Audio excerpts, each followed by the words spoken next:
All right, we're back here to look at our pools for our other drafters, aside from Nick, who we saw draft the blue black deck. And as we suspected, based on these little symbols here, no other black players. But we'll start here with Frisky Hobbit, who is what, a four-time winner, making top eight every other league, it seems. Looks like a white-green draft here, potentially with some splashes. Did end up with two Chrysalis here and two Conduit Goblins, so don't know how. I mean, really just looks like he's white with something or other. Looking Yeah, at very looking at some of the rares here, it does have. Okay, so looks like he's going to be a green white deck here with his Eladamri, Springheart, Nantuko. Uh, does have Philia as well for the white cards. Yeah, so green white deck. Looking for some removal here. Not seeing too much for that. Bridgeworks Battle. There's a couple of Ajani Fells, the Godsire. few dog Good. overs in there too. We'll just have to curve out here. Has some Hex Gold Slits, some Unicorns.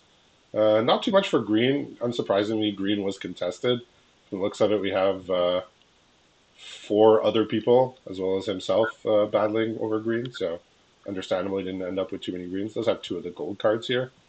Um, but yeah, mainly white deck, but does have a bunch of green cards and a couple of nice rares here. So, we'll see what Frisky Hobbit can put together. He usually puts together something pretty scary. So, off It'll be to interesting to see Michael. Yeah. those random Chrysalis make it in there. Yeah, I wonder. I mean, we could see if he had what his fixing was like. He did look like he had a few lands. Okay, so Those these two don't Legion help, leadership. but the shelterings help, landscapes help, foothills helps. Yeah. Seems like But, he's thinking about it. so we got Michael B here, Monkey Mage, who is we said in his second league only, second top eight. So looking at his whole pool here. Okay, so he too has two Chrysalis. Looks to be green black, perhaps. I mean, the creatures don't look super strong up and down the curve here. A few good ones in green. Okay, he's got a Toxic Deluge, two Witherbloom. So it says here green red, but he may end up green black. He got the Shilgengar that Nick passed in pack one. Makes So sense. he might be Jungir. He has the Korum the Undertaker. So he may just end up playing like all these gold cards. The Korum and all the other ones. He did have a couple Cranial Rams, but he is going to be base green. Bridgeworks Battle. Does have two Rowls, so maybe, who knows, maybe black will be the splash, but can't really splash Shogungar. Interesting to see what he comes up with. Looks like everybody just has a bunch of landscapes. So, got a Kozilek's command too. So we'll see how far he dips his toe into the colorless game here. He got one of the Devoured Definitely, Destinies. definitely an interesting pool. It'll be interesting to see what he makes of this because I think there's a couple different ways you could take this. Yeah, the red looks like more or less like pretty weak, I would say, up and May have down. gotten pulled in by this. Yeah, I mean it does that. So it'll be interesting to see if he's more ends up green, black, green, red. I think he will be playing combination of the three. Just uh, what's the dominant colors or what's the splash remains to be seen. There's already Eugen's Labyrinth here with a few things to put under it. All right. Up next, Joaquin, who I believe he had the best record going in, right? He was, 23 and 7. geez, yeah, his deck was absolutely terrifying during the main league. Uh, I'm very Here proud of looks the looks game like on. he's in the Simic Eldrazi's here. Triple It That Heralds the End and a Flesh Raker. Got a Null We did see a Drifters. lot going around. So much like in the league, he's in the Eldrazi game here, sowing Myco Spawn. Got a couple petrifying. He's got the sages here for the ramp to get up to the top end. Got a bunch of utter Double pack, insignificance. Like we were saying, like this is the deck for it. Double Path of Annihilation double. as well. Yeah. And he's got the echoes. I imagine Interesting he's going that to be playing this. I think Daniel had one too, so I guess there was one we might not have seen. Yeah, Daniel's not playing echoes, but I think he might be, honestly. I'd be surprised if he wasn't with this deck. Yeah. See if there's any rares that we missed here. The Null Drifter. Okay, he's got a Fanatic of That's Ronus too for some big ramp, and the Echoes. A couple Brain Surges here for card draw. Yeah, this is very much looking like his like league. the green blue Eldrazi deck that you want. I mean, you prefer the Nightshade Dryads over the Sages, but you'll take these. He does have two of the I think turtles as well. he might be missing a little bit of top end, but if he draws his big guys, I think he won't have too hard of a time of it. I mean, you just chain it that heralds the end into each other, right? And they're just play one, play another one. They're both 3/3s. Like you can beat people down with that if your mana works out here. Got a Propagator drone too. Got a lot of premium uncommons here, like Altasaur, Color, Wumpus, Propagator. He Yeah, got two of lots of those messengers that Nick had to pass for other things. yeah. Unfortunate that Nick wasn't able to snatch him out, but they're definitely good in this deck too.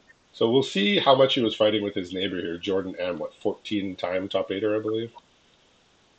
Yep, something like that. Something silly.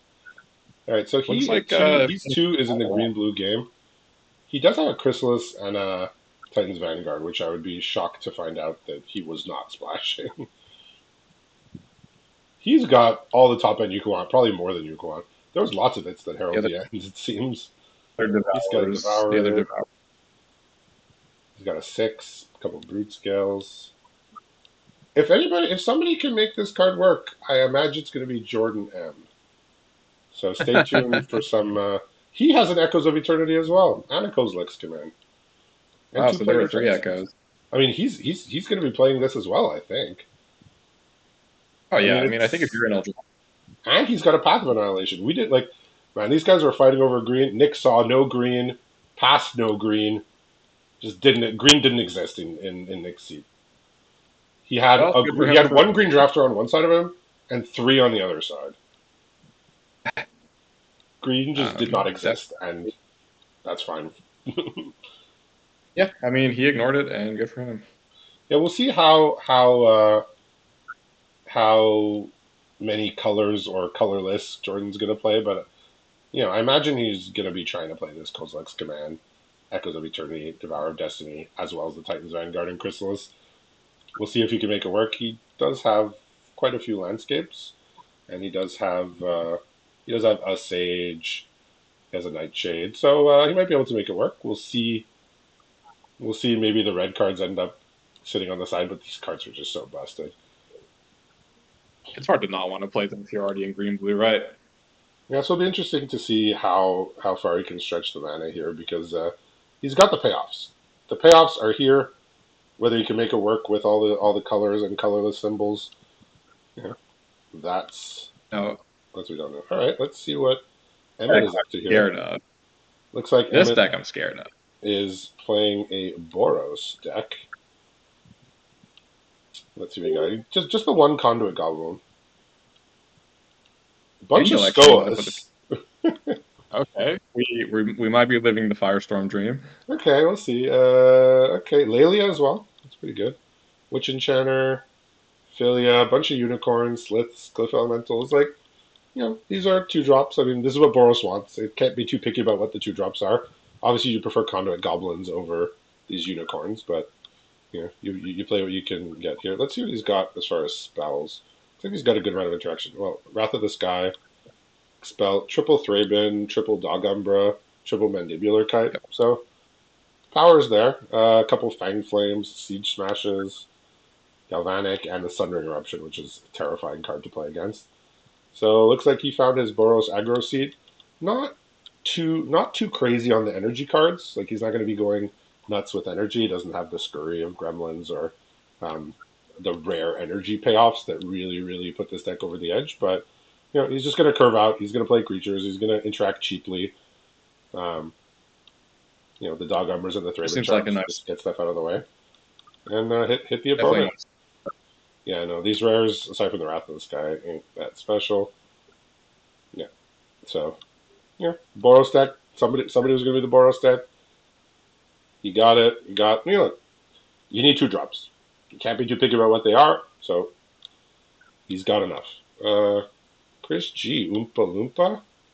So we have another green white drafter here, but I think his deck is going to be a bit more focused on the green white archetype, from what I could tell, than Frisky Hobbit's deck, based on the triple Watchdog here. Nadu and Genku also definitely seems like he's looking to splash blue. Yeah, could be. Yeah, I mean his white cards, at least the creatures aren't super strong. I mean he has one Airy.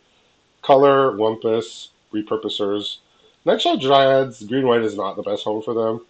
If you're looking to splash though, they're nice. The Basking Brute Scale, this is a very good home for an Altasaur. And he's got not as much removal here. One Thraben, he's got a Static Prison, but not too much energy. One Horrific Assault, Signature Slam, two Bridgeworks, okay. And a lot of lands here. So I don't know what he's splashing with these, but these they don't help him splash blue though, unfortunately. And his lands aren't really set up for splashing blue either. So, but he definitely does have the focused art here with these Watchdogs. Like this is definitely more of a focused green white counters sort of curve out deck. Daniel's deck looked to maybe Interesting. be a bit less I focused. see I see those cranial rams. It looks like he may have been trying to get off into black red and then just didn't see a lot coming around. Yeah, I mean we don't look at the draft order here, but he may have started strong on those, and then found the open lane with these Watchdogs. So definitely the open lane for his seat, absolutely. And lastly, we have Zach, who looks to be drafting some combination of Jeskai colors. Okay, so I'm looking like it's base red. He has a Flage, and he has a Genku. So be Jeskai. Strong He has a cards. Spawn Gang, which doesn't necessarily go in these colors. Not sure what the second base color is going to be. Oh, he has the Ether Revolt. That's interesting. It's a powerful card if you can build around it. Yeah, he doesn't have like a ridiculous amount of energy. He has some nice removals here. No galvanic discharges, but double Arena of Glory is also can be kind of scary. I mean, I had two of those in my league deck, and that was a way to steal some games. So really interesting. Definitely base red, blue, and white in some combination. I'm guessing white is going to be his main second color here. Looks like it. Throw in the Genku and a couple other blue energy cards maybe if he needs them. Um, Yeah, it seems like he might not be able to his make fixing playables on is just not white actually white. his fixing is not incredible. So only Perilous and Contaminated Landscape actually fix for Jeskai colors. So, but there's not that many blue cards that you're really that interested in. I mean, maybe Royal Cartographer, Genku, maybe the Battle Wagon, just because it's really good with Ether Revolt. But curious when he picked up the Ether Revolt or how early he picked it up. May have been a build around, yeah. But he's fighting Daniel and Christopher for some of those white cards too. Yeah, and Emmett was taking a lot of the. He ended up with a few of the energy cards here. Like Yeah, actually, he right. only ended up with one Conduit Goblin, so it just there weren't too many going around. But he got the Flage here and the Ether Revolt, so he's pretty firmly in red white with a bit of blue splash for a few cards here. All right, any decks stand out here before we? I really like Oh, Nick's deck. I mean, we watched him draft the whole thing, but with blue black being that open, it's hard to see him not doing too well. Um, I think that Emmett's deck is in a pretty good position if he can get on board early against these kind of slower Eldrazi deck. But we'll have to see if he gets lucky with his draws there.